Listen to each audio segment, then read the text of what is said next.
18 अगस्त 1945 Taiwan के पास आसमान में एक जापानीज प्लेन क्रैश होता है। दुनिया को बताया जाता है नेताजी सुभाष चंद्र बोस अब जिंदा नहीं रहे, केस क्लोज्ड।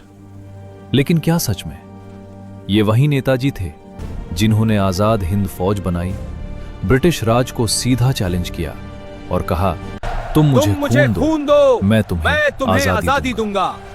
जब जापान वर्ल्ड वॉर 2 हार रहा था, बोला गया कि नेताजी मंचूरिया जा रहे थे। प्लेन क्रैश हुआ, उन्हें गहरी जलने की चोट लगी।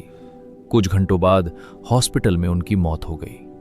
बॉडी तुरंत जला दी गई, अस्थियां जापान भेज दी गई। स्टोरी खत्म।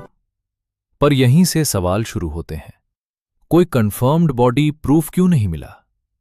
आई विटनेस स्टेटमेंट्स इतने अलग अलग क्यों थे? और कुछ लोग क्यों कहते हैं नेताजी उस प्लेन में थे ही नहीं?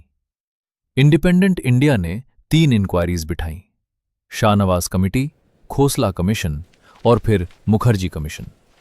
पहले 2 ने क्रैश थियरी को सपोर्ट किया, लेकिन 2005 में मुखर्जी कमीशन ने कहा प्लेन क्रैश का पक्का सबूत नहीं मिलता। सरकार ने इस बात को रिजेक्ट कर दिया। मिस्ट्री और गहरी हो गई। फिर आई सोवियत थियरी। कहा गया नेताजी शायद यूएसएसआर पहुंच गए थे। कोल्ड वॉर पॉलिटिक्स ने सच दबा दिया। प्रूफ आज तक नहीं। और सबसे controversial angle, Gumnami Baba.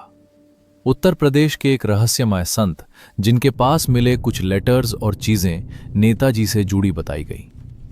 Handwriting tests clear नहीं थे, पर शक कभी खत्म नहीं हुआ। तो सोचो, अगर नेताजी क्रैश में मरे तो सबूत इतने कम क्यों? और अगर जिंदा थे तो अपनी पहचान क्यों छुपाई? आज भी उनकी मौत एक ऑफिशियल स्टेटमेंट है, लेकिन पूरा सच शायद अब भी कहीं फाइल्स के पन्नों में, राजदार आर्काइव्स में या अधूरी कहानियों में छुपा है।